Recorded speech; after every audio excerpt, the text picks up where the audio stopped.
Hello అని అందరికీ రైతులందరికీ నమస్కారం. అని చాలా మంది ఇలా పంటలు వేసినప్పుడు కానీ ఇలా పొలంలో ఏదో ఒక ఇత్తనం పెట్టినా కానీ కొన్ని చోట్ల నాటు ఇలా ఈ చేను అయితే చూడండి ఎలా ఉంది. కొన్ని చోట్ల నాటు ఎందుకంటే నేను చెప్తాను. మరి వీడియోనైతే లాస్ట్ వరకు అయితే చూడండి. వీడియో నచ్చితే మరి ఒక లైక్ అయితే ఇచ్చుకోండి వీడియోకి అయితే.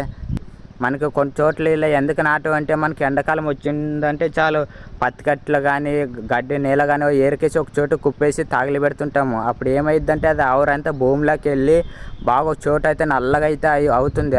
అందువల్ల అయితే కొన్ని చోట్ల అయితే నాటు మళ్ళీ మనకి వర్షాకాలం వచ్చిన తర్వాత బాగా తాటలతో అయితే దున్నించుకుని ఆవురంతా బయటకు పోతుంది.